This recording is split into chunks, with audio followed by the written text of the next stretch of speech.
Hey guys, Horror Man coming at you with another NECA toy review. Today we're going to go ahead and take a look at the brand new Predator, Renegade Predator. And this is the second wave of Kenner tribute figures made by NECA.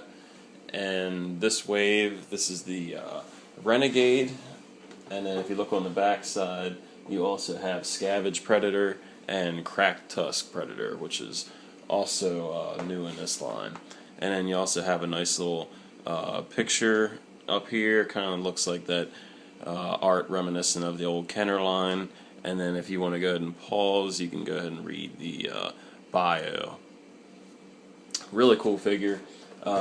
This is basically like a repaint of the Jungle Hunter with a couple added accessories, new packaging, and like I said, it's a total tribute to the original Kenner series of the early 90s. So let's go ahead and unbox this guy.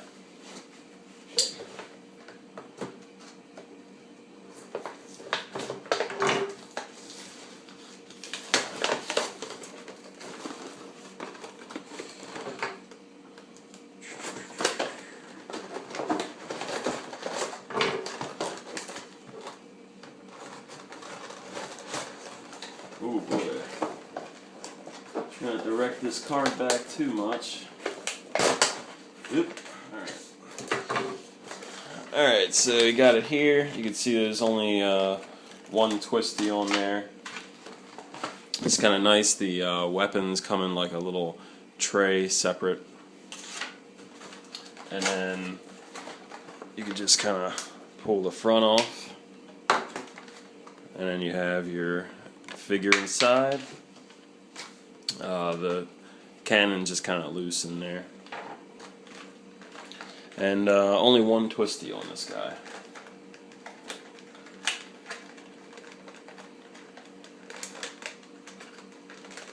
Alright.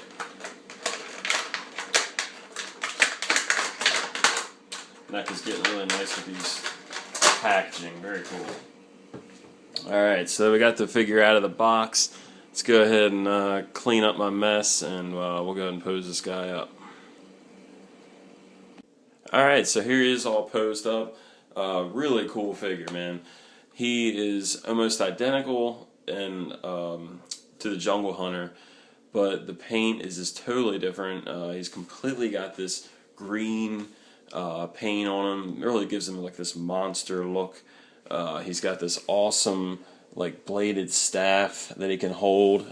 I put it in his right hand, just like the picture on the back. And then he's got this really cool gun. It's real futuristic looking. Not sure if it's. I mean, I know it's based off the Kenner figure, but I'm not sure if he actually ever had this in any comic or anything. But really cool. And then here's the bladed staff that he has, really detailed. And then, like I said, you can see that green paint that he has throughout his body. Really, really wild. I don't remember any Predator looking like this green before. I know the Kenner figures tend to have a much different paint scheme, but this is just really wild. It really just is a totally new take on the classic Jungle Hunter, which I really like. It's definitely my favorite helmet. I don't know, I just always admired the classic look. So, if you zoom in, you can kind of see he's got this like battle damage to him right over his left eye, like on more at the top of the helmet. In the original, they didn't actually have that kind of scuff on there. It was just, an indent. Just really cool paintwork. You can see all the scales. Now you really can't see the netting. It is there. I'm not sure if they just wanted to keep it to have some kind of scaled type of look, but that's what it kind of comes off as, like a reptilian type of look. So I kind of like it. You can even see it implemented into the arms. It has like this peanut type of texture to it on his arm. Really cool. So yeah, I think the netting was just meant to be some kind of scales. And you can see it again on the legs. And then over to the back of the figure, let's see, he's got the same kind of paint going on. He's got the loincloth. So really, really cool detail. And this is the first of the Kenner-based line that actually had the regular helmet. All the other ones have been removable helmets or like the cracked tusk type of helmet. So really cool. Now, as far as the weapons are concerned, especially with the bladed staff, I am not taking this out of his hand. It's definitely very fragile. I didn't break it, thankfully. I did break my Enforcer Predator Spear, but I don't want to break any more. But we'll go ahead and take a look at this gun. This fits perfectly in his hand. His fingers are rubbery, so there's no worry about the hand. It's really just the spear that I'm concerned about breaking.